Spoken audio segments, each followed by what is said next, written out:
Welcome to Brain in a Vat. Today we have a very special guest all the way from Ohio, one of the big swing states in the election. And our episode tonight is an election episode.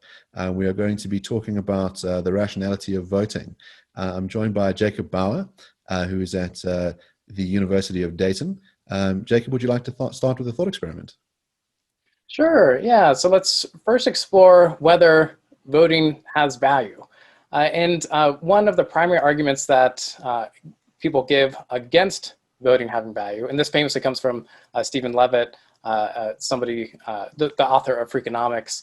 He claims that, well, voting doesn't have value, or at least it has very little value because it's so unlikely to make a difference. Your single vote going to the polls is so unlikely to actually make a difference on who's going to actually win the election that, well, it only has value to you if there are additional reasons for you to do so. Maybe he mentions like maybe your spouse will be happy if you do so, or maybe it provides you some conversation fodder, while you're at work. But if you have those additional aspects of value that it gives you to go to the polls, then sure, if you enjoy it, great. But otherwise, since it's so unlikely to make a difference, then why do it? I guess we can start with that particular argument, and we can note maybe some potential issues with it. Yeah, so I gather the concern is that the chances of your particular private vote influencing the outcome of election, especially on a national level, is just so infinitesimally small. I think the example that Levitt gives is that you are 5 times more likely to be struck by lightning twice than influence the outcome of an election. And if that's the case, then you really, really are wasting your time when you stand in that long queue and go and post your vote. So therefore, don't do it. It's a waste of time.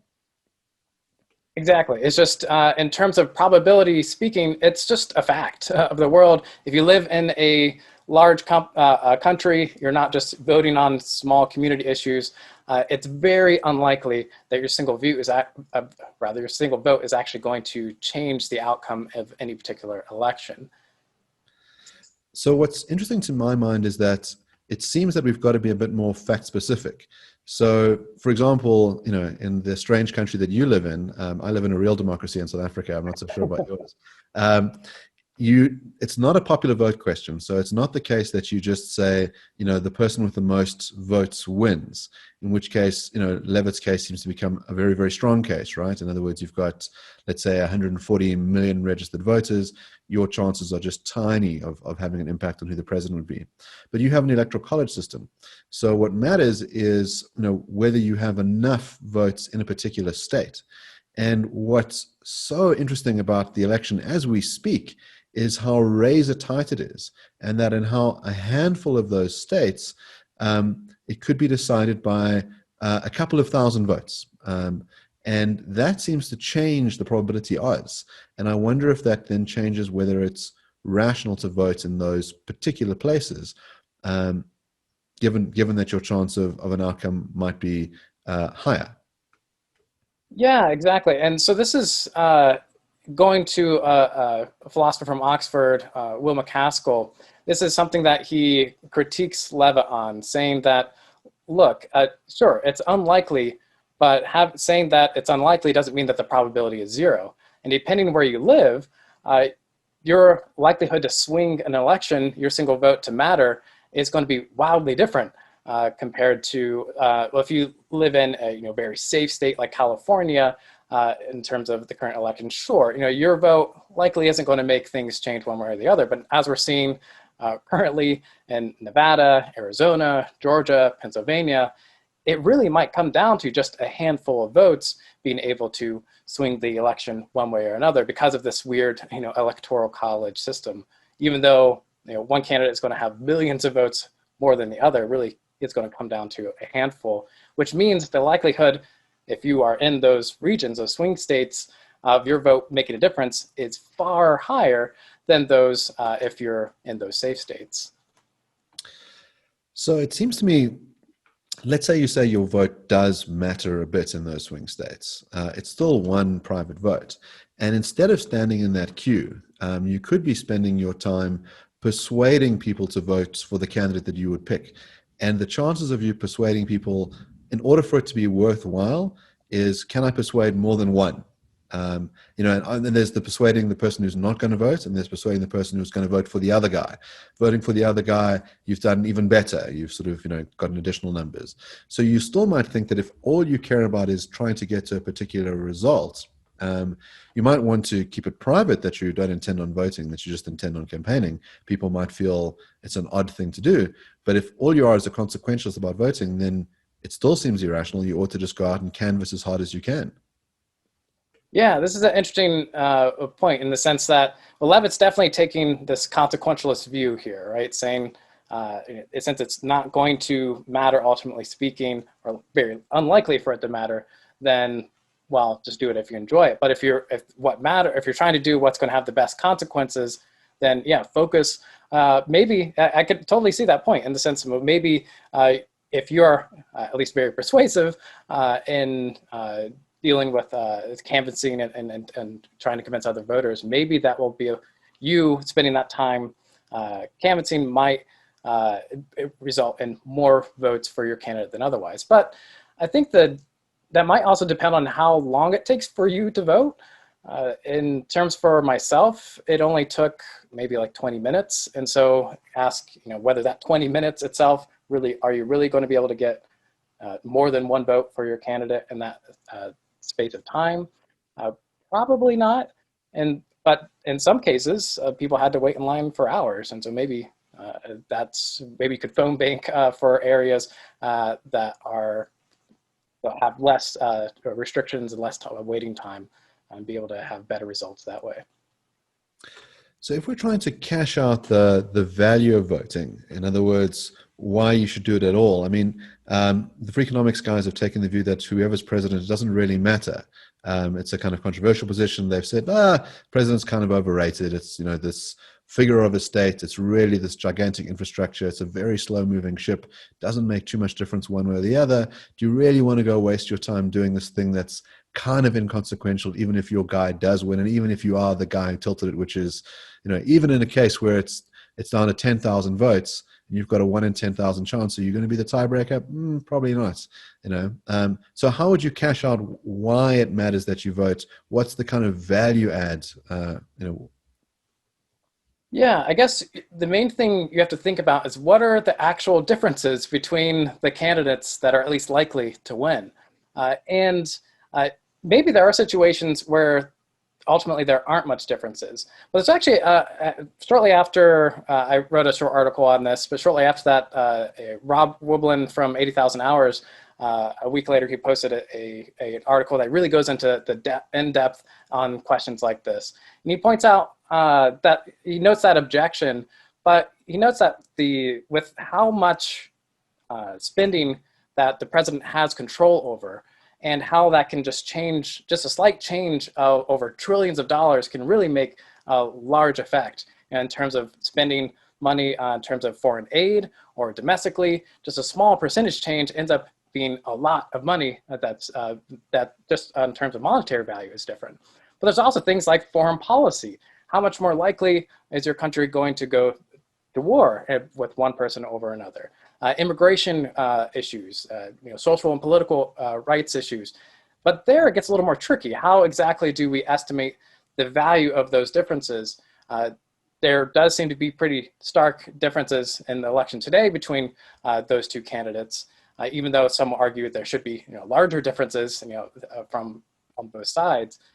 But how do we actually think of the overall value if we want to try to quantify it of those things might be difficult. Yeah, it seems like, it's an interesting analysis to try and cash things out into a neutral thing like money. So if you could say, well, often when we're thinking about making decisions around risk and the cost of doing something, we think about the reward on the other end. But here what we have in the election is, you might think that some of that comes out in money. So if the candidate that you want is going to hand out a tax cut that's going to go into your pocket, you might say, well, there's a chance that I'll be the guy who kind of tilts the election my way, and I'll get the tax cuts. This can be generated in dollars, but some of it is in incommensurate values. So as you say, well, the one candidate is pro-life, and I think that abortion is immoral. I put that onto the scale. but also he's not willing to go into the foreign wars that I would like him to go into. And I feel like, America needs to be a crusading authority who can go and spread its message into the Middle East and, wherever else. And so I don't like that he's willing to do that. I think the other guy might be more willing, so the kinds of different things that a candidate could do, it's not clear that we could translate it in a very simple way to say, overall, this is the best guy. And it's not even simple. We could say this is the best guy for a particular person.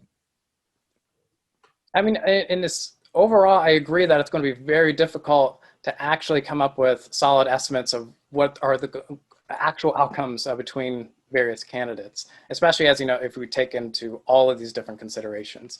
There are those that attempt to do that. They try to estimate, how do we, we can set a monetary value on a person's life or a person's injury. And maybe we can even think of, try to assign a monetary value to a loss of life so that we can at least come up with some numbers to be able to plug into our equation, how much difference one is going to make here. But I think this line of reasoning might fall victim of the line drawing fallacy in the sense that, well, since we can't really come to concrete numbers here, or at least maybe even come close to concrete numbers, then we can't make any estimates whatsoever. I think nonetheless, even though it's very hard to actually, how do we quantify maybe losing marriage rights for same-sex couples, for example, if one candidate, or at least more likely someone's going to make that happen? Or how do we quantify a potential war in this region? Right, well, it's going to be very difficult to come up with exact estimates, but if the difference is large enough, it might not be necessary. So there's also some sense in which your political philosophy in a very abstract way will matter and how you do that.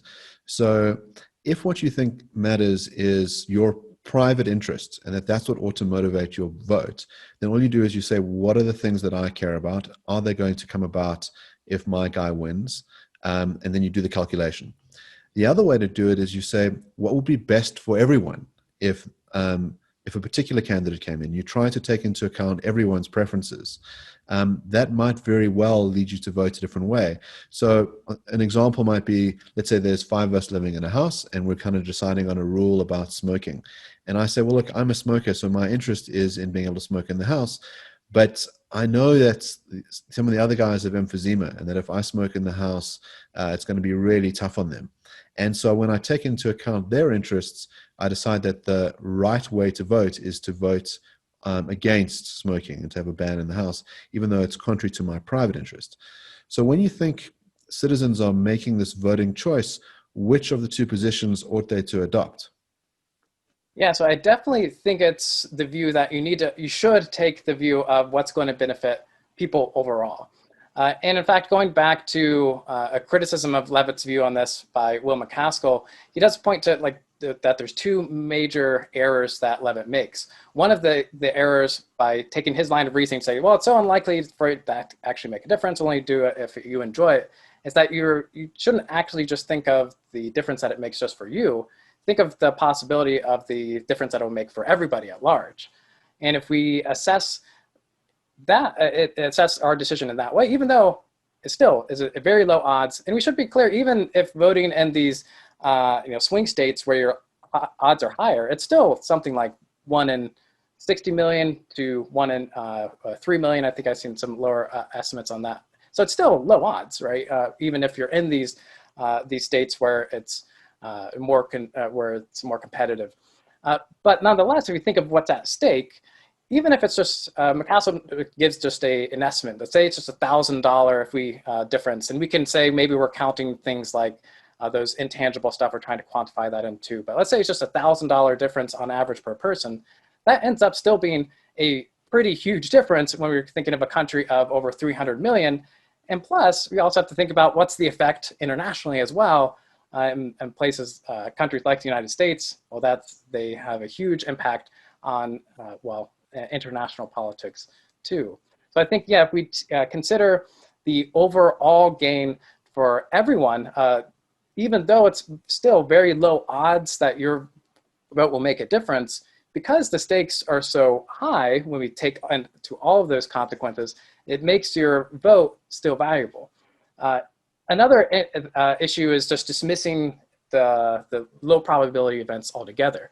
If we just, it's very tempting to do that. Very often when we think of low probability events, humans aren't very good at assessing them. Either we just say, all right, it's unlikely, so we're just not going to consider it, or it's unlikely, but I'm going to be the exception. Think of like the lottery, right? Where people go pay for their lottery ticket in hopes that they know that it's very unlikely, but they're the ones that are going to win. Or going to the casinos, less extreme example, but still same basic principles apply. So just because something's unlikely doesn't mean we should dismiss it, because if something's unlikely but it has very extreme consequences, if it does occur, it's still something we should take seriously. A good example would be asteroid impact.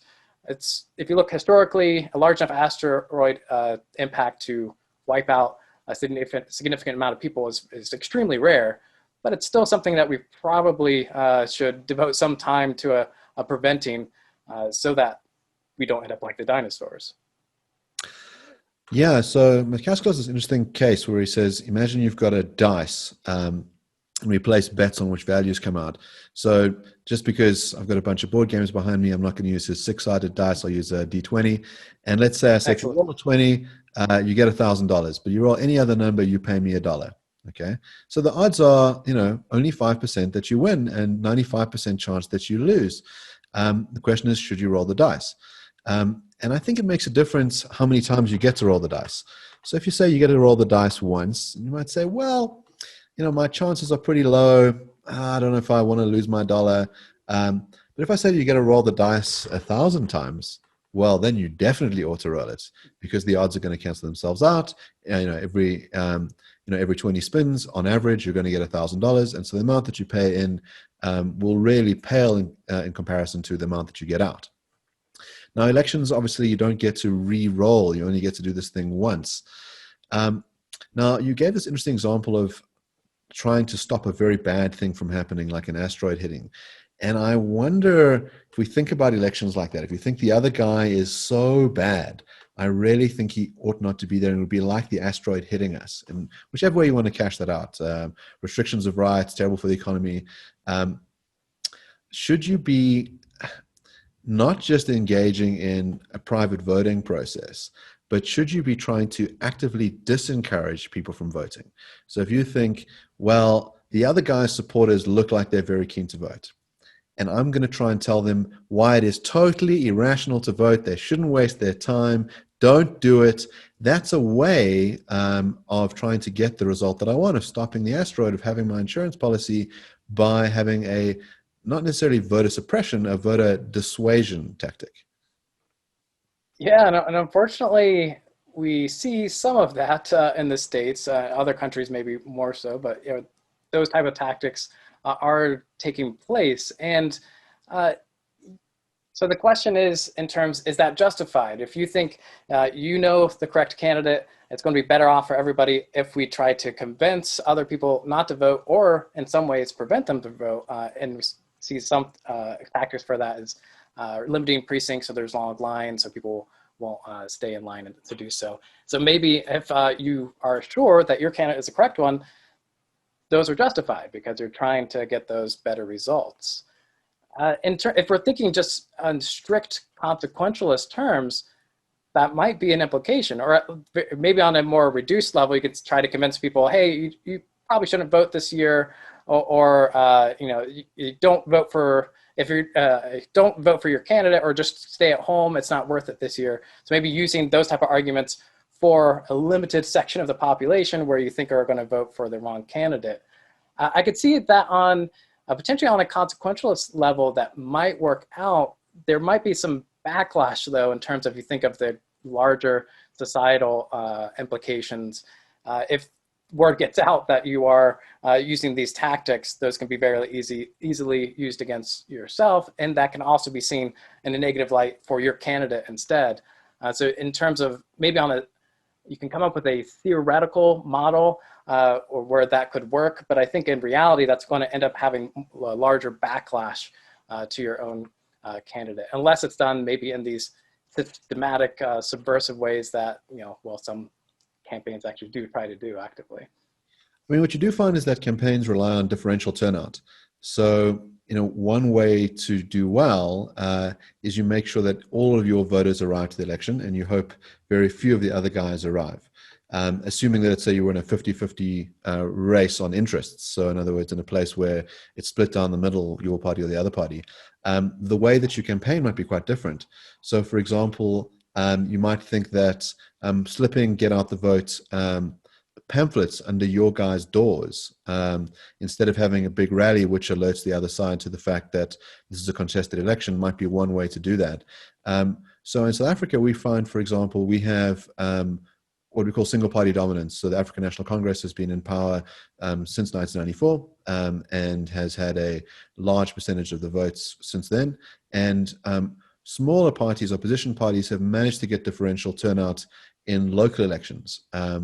And part of that is because there's no big rallying person to kind of, support. There's no president in that particular candidate, in that particular campaign. So those opposition parties then are able to rely on differential turnout to get over and above results. They don't do things like don't vote, but they might very well rely on a kind of voter apathy in those certain circumstances. The other issue that I think is interesting is, you have a first past the poll system. We have proportional representation. So here, no votes go to waste. In other words, we have a one man, one vote, and then we tally up the numbers, and then a number of different parties are represented in our parliament. You don't really have that. You have, if you win in your district by one vote, then your guy comes in, all the other votes are tossed aside. And so there's a sense in which we said, does my vote count? In South Africa, I can say, yes, it does. It was added up. It was used to get a candidate in. But in America, if you vote as a Republican in California, your vote for the president does not count. It will be flushed down the toilet. It doesn't matter. And you might think in those circumstances, there's something very odd about voting. The other bit that I wonder about is third candidate spoilers. So, the classic case is going to be Ralph Nader, right? Stealing the election from Al Gore. If all of those guys had voted for the Democrats instead of voting for Nader's Green Party, Gore would have won. And I wonder what your view is then on voting for a candidate who cannot become the president. Yeah, so I guess speaking to your first point in terms of this all or nothing system that, and for the most part, the United States works from, and that is something that there is some debate on. The main thing that I hear argued for is ranked choice voting, where you have something similar where your vote isn't just going to be disregarded completely if your candidate doesn't win. But it's still fairly unpopular. There are some states slowly converting to that. And I think in terms of it makes sense to switch to something more like that, so that it would give your vote more power. It does make your vote matter more often. And as such, the expected value of your vote would be raised. So your voice is more likely to be heard beyond just saying, look, hey, look at the margins that this person won by. And to the second question of third parties, it depends on, so if we're just looking at this from the consequentialist point of view of value, then the third party vote, if in general, it's going to have an extremely low value because they're so unlikely to actually win. The probability of them winning in any given election, especially in terms of presidential election, not so much, and sometimes for smaller congressional seats that might be different.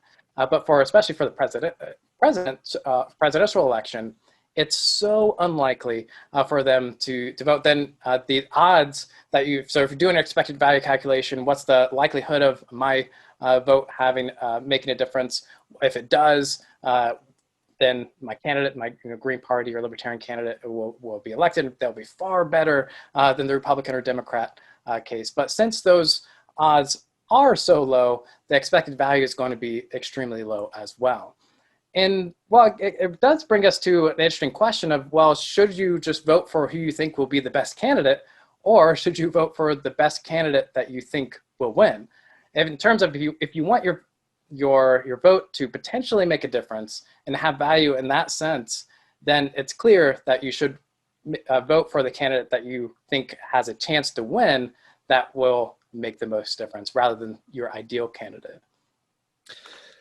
Yeah, so there's some sense in which the big parties will say, look, you're wasting your vote if you vote for libertarians or Greens. So you've got to pick one of us. But people that support those causes might say, but both of you are so obnoxious. I really have to hold my nose to vote, Democrat or Republican, because I think you fundamentally clash with my libertarian or green values. Um, and so, people sort of vote out of principle when they vote for libertarians. Let's say they don't think Gary Johnson's going to win or Joe Jorgensen's going to win. But there's some other interesting consequentialist sense in which you might do this. You might say, look, Joe Jorgensen, for example, the number of votes that she has in some of those states, if you added them to the other candidate, it might be enough to flop it over. In other words, those sort of protest votes could go in a particular direction. You might say, look, I cannot stomach voting for one of the two big parties, but I'd prefer it if one of them won. And one way to do that is I'm going to vote for this third party candidate. That way I get to have my cake and eat it. The bad guy doesn't win, and I got to vote my conscience. Yeah, so I guess in terms, so in a consequentialist sense, so you are a protest vote, right? You're saying that, all right, this guy isn't going to win, that the candidate that I don't want, but I am voting for this other candidate instead to show, so you're still voting, but at least you're having this margin here that shows that they aren't going to win by as much. And I think this effect did play out somewhat in 2016. And I think you're right in terms of the libertarian candidate this time around in the United States. If those votes in some cases went to Trump instead, he would have won those states. Now we'll have to see what the numbers actually look like when we see the numbers. So there is an essential risk here that if too many people are thinking just like you, it might go wrong. So I want to say now, breaking news. Before we started recording this episode, Jacob and I had taken a vote to exclude the child from the room. Jason has some very, very radical views on elections. He's an anarchist. And he has disregarded our will, thrown our votes aside, busted in. And Jason, we're going to let you talk a bit about why you think voting is always immoral. Yeah, so I think voting's immoral. I mean, really, Mark, you're throwing me in right in the deep end. Yeah, yeah, but I think voting's immoral because, well, there's a few reasons. The first is that I'm not sure states exist, and if you vote as if states do exist, you are voting against what is real, and there might be some fidelity to the truth that's required of us. So that would be a first reason. But let's just assume states do exist. I don't think any state is legitimate. And so if you vote for a state, it seems like you're voting for something that in principle can't be legitimate. And then let's assume that states do exist and could be legitimate. Still, it seems to me like you wouldn't want to vote for any of these states because then you are kind of you are lending credibility to them, and you're also implicitly supporting them. The line is that, well, if you don't vote, you can't criticize the state. But it should be exactly the opposite, which is that if you do vote, then you can't criticize the state. Because what you're doing is you're implicitly saying that whatever result is the one that comes out in a democratic election, if you're participating, you will support that result. And that, many people disagree with a lot of the things that the state does, especially if you're a Democrat voting and a Republican state comes into power or vice versa. So it seems to me like you particularly would not want to vote in an election where you're not sure whether your candidate will win. So, Jacob, as a fellow adult in the room, how do you respond to this critique that when you participate in a voting process, really what you're doing is legitimating something that might be illegitimate? For example, we can have a very extreme example. Let's say, imagine that you've got Hitler and Stalin are running in the elections, and you've got to choose between Nazism and communism, and they're both clearly evil ideologies, and you go, look, neither of these guys could be legitimate. And everyone's saying, but you've got to vote. Get out the vote. It's important that you participate in this process. And you say, but really, I just can't. I think a vote in either direction would be just so immoral that I'm refusing to do so.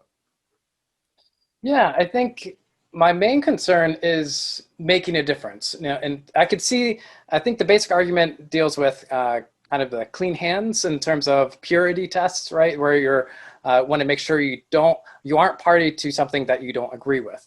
But in terms of whether what difference are you actually making by not participating, where you're more likely to actually make a difference. I like the example of voting between a Hitler figure or a Stalin figure. Now, on one level, maybe they're both terrible enough in the sense that there isn't a clear difference in terms of which one's going to actually be worse.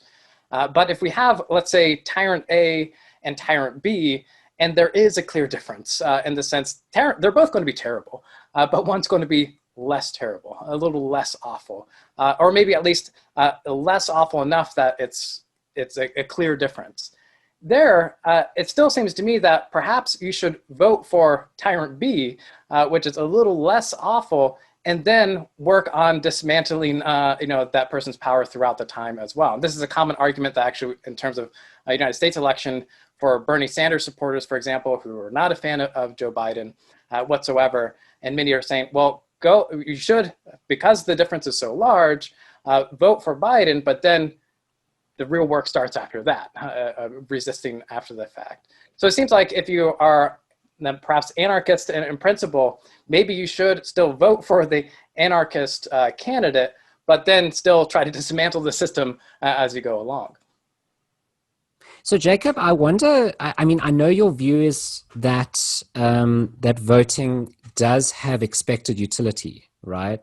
That your vote, even though the chances are fairly low that your vote will swing in an election, the point is that if it does swing in an election, it has such a high utility, assuming you vote for the right candidate, that it makes sense. Even though it's a low probability event, very high utility, multiply the one by the other, and you still get quite a significant sum. I wonder, though, I mean, Mark may have gone through some of these objections with you, but I wonder whether you're double counting. So this is something that Mark and I were discussing. Mark, did you present that objection? Okay, so the double counting problem is, what you're saying is, okay, the reason why the utility is so high is that it's not just the utility for you, it's the utility for each of the other people involved, the whole society, right? So each person gets this big utility raise. And so what you're doing is really altruistically fantastic. It also has some self-benefit, but really the benefit is for everyone. So the utilitarian would be very pleased. But now think about this. So each person has to do the same calc, right? So each person is casting their vote, which has utility both for themselves and for everyone else. So how is it possible that their utility is counted both for your action and for their action and for everyone else who votes for that candidate with the positive utility? Doesn't it sound like you double, triple, quadruple, et cetera, counting the same utility value? Yeah, so I think we can look at this in a couple ways. Well, one, you could potentially divvy up, in terms of the United States, divvy up the expected value for everybody that, if your vote makes a difference in that case, that voted for that candidate, and it's kind of divvy up the expected value in that sense, and it's still probably a decent amount. But another way you can look at it is ultimately, if your one vote is the one that makes a difference, it ultimately is just one person that makes a difference. Whoever, and how exactly should you pick that one person, I don't know. Maybe the last person that cast their vote, or maybe the first one, or what have you. But ultimately, it's that tipping point, I guess, that all that expected value rests upon. But it does kind of bring up another interesting point in the sense of, so Garrett Hardin's Tragedy of the Commons, where there's certain things that we can only really address by everybody working together, and one individual by themselves can't do it. So if we think, and I think voting is essentially an example of that, where if just one person votes for your candidate, that's not going to do anything. You actually need a critical mass of individuals. And you can make that a similar argument where your single vote isn't actually by itself going to do anything. You actually need those other people as well. And so perhaps you can't, no one single person can just claim all that value for themselves. But in terms of looking at the end difference that would resolve in those very unlikely, but do happen, cases where elections are determined by just one individual, there is a clear difference in terms of the value that would have occurred versus would not have occurred for what your single vote. So I think if I understand Jason's objection, it's the kind of calculation that could be done is to say, well, look at everybody's interests, add up all of those interests, let's assign that a dollar value, and then you should take that into account on your probability. But I think your concession is correct, which is to say, but then you have to divide by the number of people that are there. And so then you kind of wind up back in a situation where every private voter is only really taking into account their own expected value. And then when you add that up, you don't have the double account. But the problem with that, of course, is that you may only get less than a penny's worth for your participation in the vote. And if I said to you, let's say you say, well, it's a penny and it only takes me 20 minutes, would you work for 3 pennies an hour? Voting's so good, would you keep doing it like on a regular basis? If I said to you, there are so many votes, let's not just have presidential elections, let's vote on everything. The more participatory democracy, the better. And it's basically worth 3 pennies an hour for it. At some point, would you say, well, maybe I don't want to vote? Yeah, and I think ultimately that's not the correct way to assess the expected value, in the sense that we're looking at the cases that your single vote, you choosing yourself to go to the polls or not, will make a difference. And ultimately, in those very narrow cases, it will just be one person's decision to go vote in that day versus not going to go vote. And so that single action is ultimately the one that will win the day. And if we still just try to divide things up per voter, in essence, ultimately it's still the voters that are in excess that made the difference. All those votes beforehand, ultimately, especially we talked about previously in the United States system, well, they didn't actually do much except for maybe saying this person didn't win by so much of a margin, so they don't have quite as much of a mandate. So I've got a metaphysical question, right? So the metaphysical question is, suppose that your vote makes the difference, right? So let's say there's 1 million votes on each side and 1,000,001th wins it, right? So the 1,001st vote wins it. Why is it that the 1,001st vote wins it and not any of the preceding votes? Why is it the chronologically last vote that counts and none of the previous ones? And to be honest, in terms of how exactly whose vote is the one that ultimately makes the difference there, ultimately it's the one vote that ultimately makes the difference, whether someone wins or not. But which one are we going to count? I'm not exactly sure if we need to count the last one or the first one in that regard. It's the one that's making a difference. I think maybe if we go back to the example of preventing a catastrophic asteroid impact, that might take a lot of people to end up to be able to prevent something like that from happening. And say, imagine this does occur and we actually do end up preventing it. But maybe it comes down to one person being able to press the button at the right time or seeing what exactly happens. Now, it still took all those other people to develop the technology, but it's still, that difference was made ultimately by a single choice in the matter.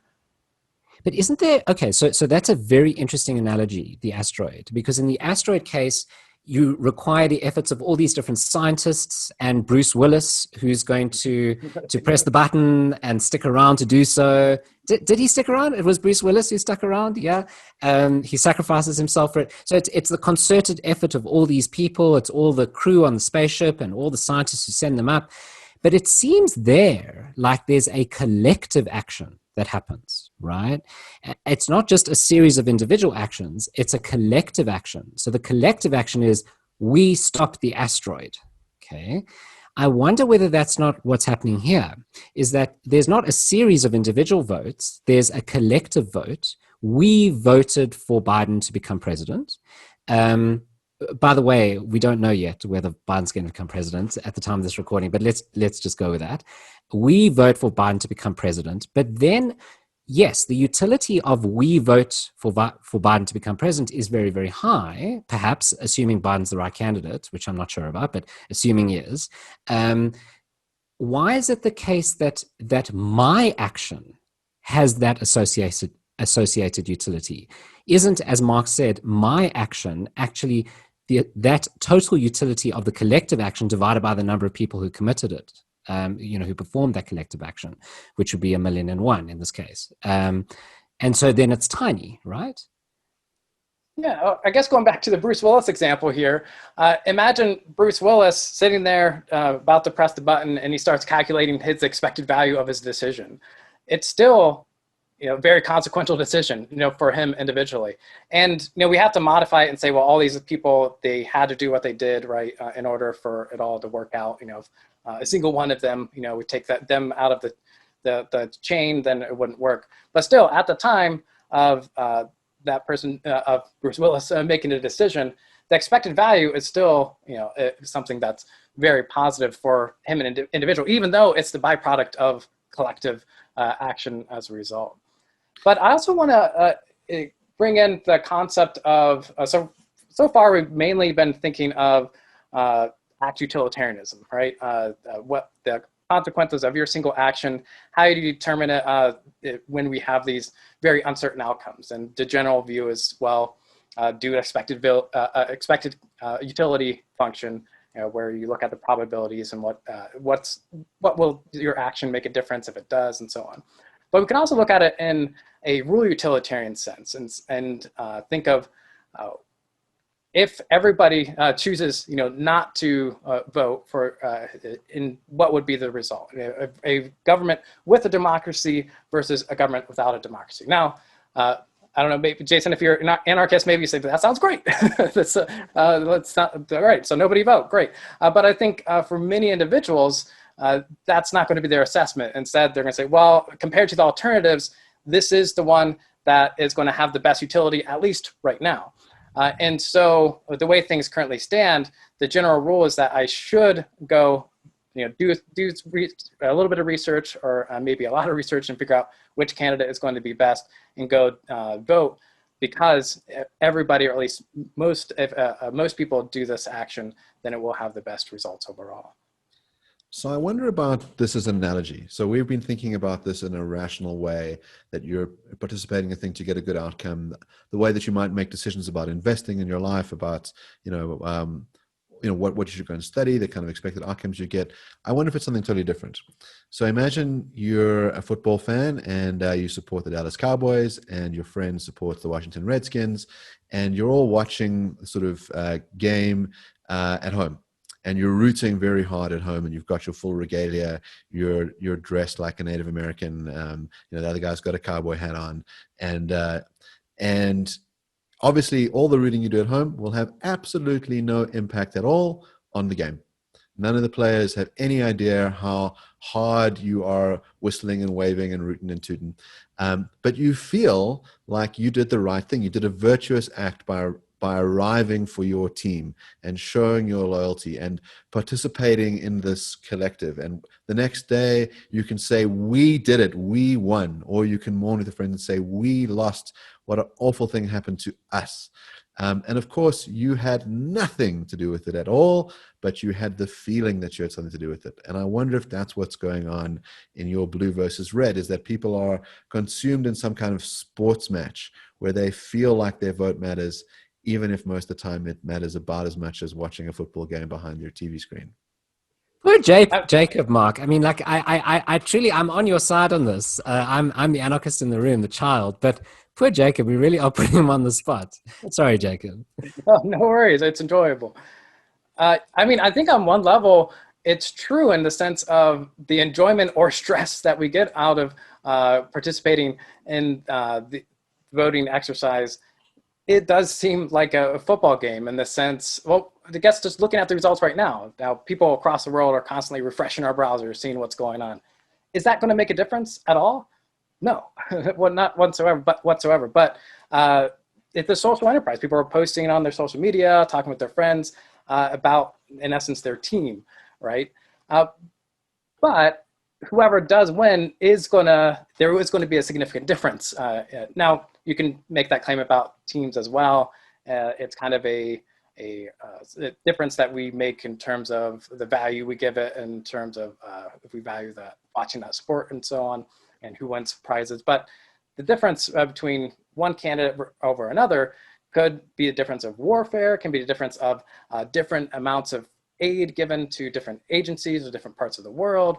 And so, sure, there's definitely an aspect where we do treat, especially the news outlets and so on, we do as a society treat these elections like they're a sports game. But there are also real stakes that are involved as well. Do you think you're operating according to something like a maxi-min principle? So a maxi-min principle is one where you have a low probability, low certainty event, but that has horrendous outcomes. And you do everything you can to stop that from happening. And in this case, what you can do is vote. That's all you can do, really. You could campaign yourself, sure, but you should minimize the chances of this maximally awful thing from happening. I wonder whether that's the principle you're applying here. I think it does apply in terms of whether that's my primary view on it. I'm not exactly sure. And to be clear, in terms of my own personal views, I don't think that expected value is the only reason you should vote. If that was the case, there are a lot of people that shouldn't vote. There are states, safe states, and I guess where your vote actually doesn't translate, won't make very much of a difference. But there is the main thing with that I'm trying to argue is that it can, that we shouldn't just because they're low probability outcomes, that we should just dismiss it. And going to your maxi-min approach, I think that works pretty well in the sense that for most people in the United States, voting, it comes at a very low cost. Maybe fill out a form, go to the polls if there's not long lines, it's not a big deal. Do a little bit of research beforehand to learn about the candidates. So it's a pretty low cost for a potential high benefit. And so even if your vote doesn't matter, what's the worst thing that results from that? Well, you get that election day sticker. You get to talk about your sports game, in this case, the candidates, with your friends and family. Maybe that's a net negative. I don't know in some situations. But what exactly is the cost there for you? It's going to be pretty minimal. And now, depending on what you do with that, what you could do with that time otherwise, maybe there's good reasons to do something else. But I think for most Americans and most people that live in functional democracy, well, and we could argue whether the United States has a functional democracy or not, it's not, the cost is so low and the outcomes can be so significant. Yeah, it just makes sense just to go ahead and do it. So let's push ourselves forward to the day that the president gets sworn in. And let's say we have this scenario where between the recording of this episode and that swearing in date, there is just absolute chaos and a complete lack of certainty, and both candidates arrive to be sworn in, and you kind of wind up in this situation where people have been really, really torn apart. Now, I ask this partly because you have a special interest in Mahatma Gandhi and in his political writings and the way that he dealt with a perceived oppressor force. So Gandhi spent a bit of time in South Africa where he developed this passive resistance satyagraha ideology. And in dealing with the British colonial empire, the idea was that they wouldn't use violent attacks to overthrow the British, that they would rather use this passive resistance approach and shame the British into retreating. And ultimately, Gandhi was vindicated and India became its own nation. Now, if we are faced with a situation where there's a crisis of legitimacy, where the one side feel that the other side stole the election and that they ought not to be there, what are the kinds of things that you think would be permissible for them to do to show their disdain for the result? Yes. What in terms of what should we do in these disputed, if this is a disputed result? I guess in terms of how should we respond, I haven't really thought about it a lot. I guess something that maybe we should consider depending on how results come into the next couple days here. I would, in general, draw the line at using violence and physical force unless it's absolutely necessary. I wouldn't go to the extent, so Gandhi, he's, even though he does think that in some cases using violence is preferable over over cowardice, for example, he's always says that violence is always bad in every situation to certain degrees.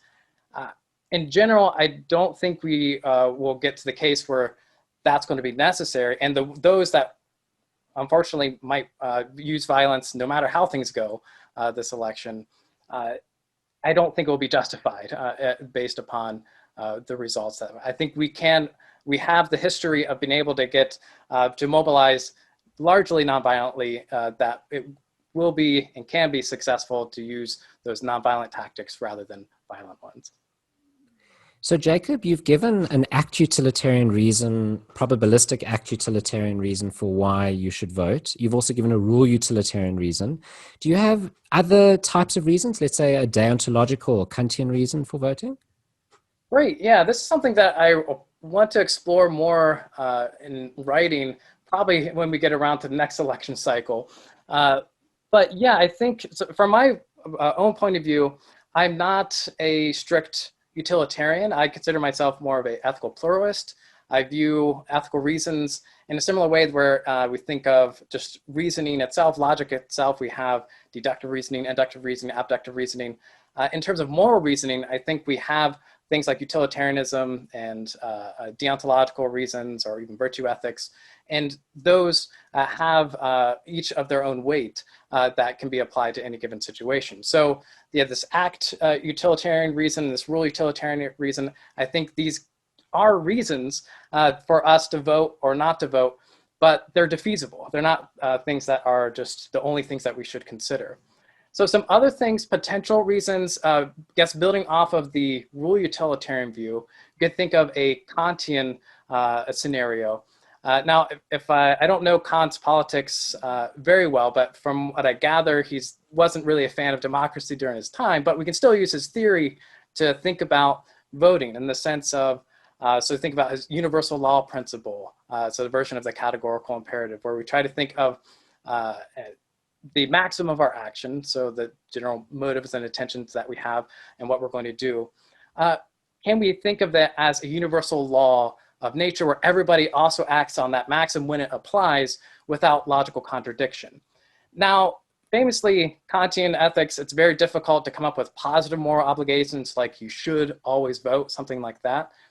But I think if we plug in something like, especially in terms of the way political structures are today, and you plug in a maxim, well, I am not going to vote because my vote is unlikely to matter. So we have this intention not to vote. What's our motive? Well, because it's just so unlikely that it's going to matter. Now, plug that into the universal law principle, try to think of everybody also holding that particular maxim.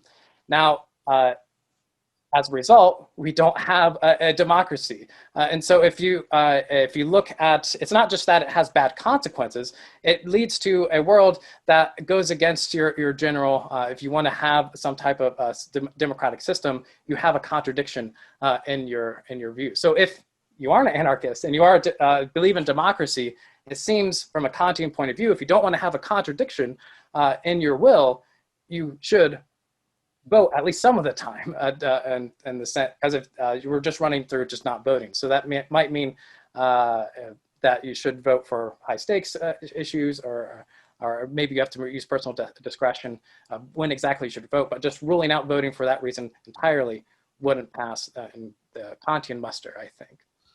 That's an interesting question. I mean, if we run that means test, in other words, if I say, what if everybody, voted Democrat like me, then you have, a one-party state. We think that's a terrible state of affairs. So it depends at the degree of abstraction in which we ask how the universalizability happens. In other words, if I said, should I become an accountant? And I said, what if everyone became an accountant? Well, then we'd all starve to death because there's no farmers and there's no variety. So you can cash it out in some abstract way, which would be something like everyone ought to work in a profession in accordance with their abilities, let's say. And that's the kind of you can universalize. I wonder if your idea that, well, if I don't vote, then what I'm saying is that no one should vote, whether that allows me to opt out of some elections over others, and on what basis I could do it, and whether it then creates a moral obligation on me to vote. So in Australia, for example, you have a legal obligation to vote. If you don't vote, you're penalized. And in other countries, we think of votes as a right, and a right that can be waived. We don't think that you have a legal obligation, although some people talk of this civic duty that you ought to do it. What's your take on that front? In other words, if we set aside the kind of utilitarian situation, especially in our case where you're voting in a place where your vote won't matter, could you be nonetheless obliged to do it?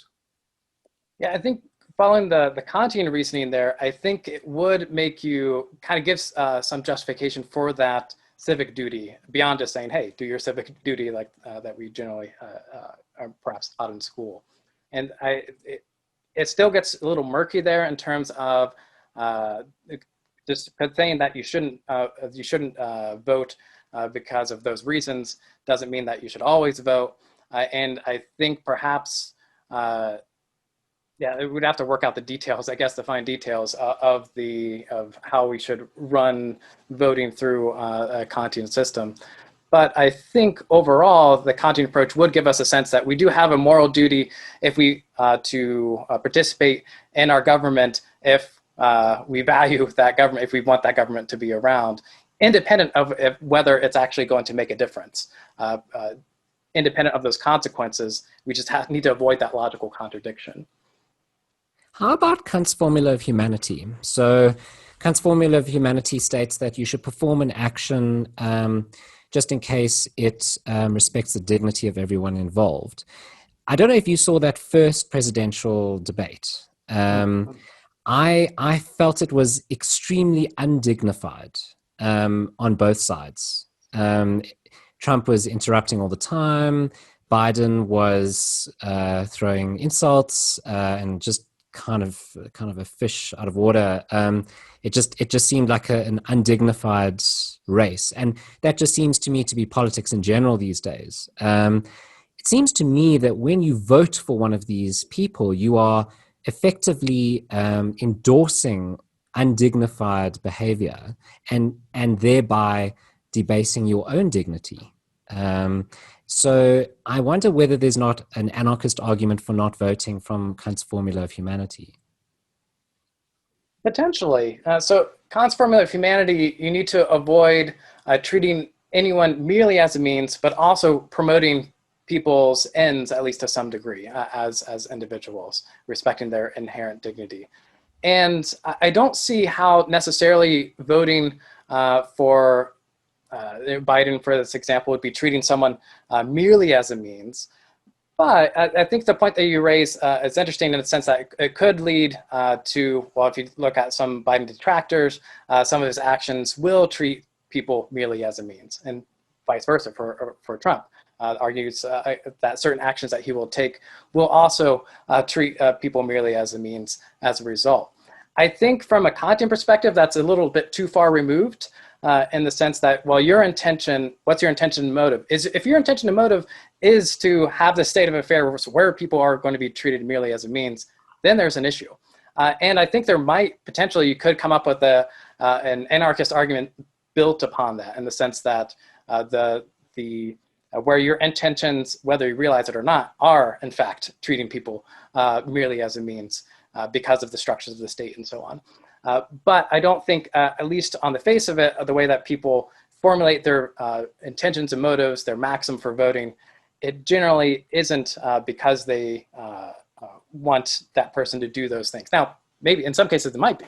There are individuals well, there are like the white nationalist groups and various racist groups in United States are endorsing Trump because they think he is this particular candidate. Now, whether he is or not, that's for debate. But with those particular intentions, then yeah, that vote is immoral because you're intending those treatment of individuals as mere means. Well, Jacob, I want to say this has been an absolutely delightful conversation. I think we've done a good job of avoiding the kind of talking head pundit sort of discussions that you find on Fox or CNN. I think our conversation has been unusual, entertaining, and really the kind of thing that's I think your country needs more of, which is this sort of cool, respectful dialogue. You can disagree with each other, but it doesn't mean that you have to, tear each other apart and act. Were we respectful, Mark? Well, at least to the guest, not to you, child. I also want to say that Jacob is our first guest who has a very prominent YouTube channel, which we thoroughly recommend that you check out. It's called Philosopher Games, and we'll have a link in the description. You can also find the channel on Facebook. I find it particularly delightful because there's an image of Socrates and Plato holding magic cards. I mean, what more could you want out of a philosophy channel?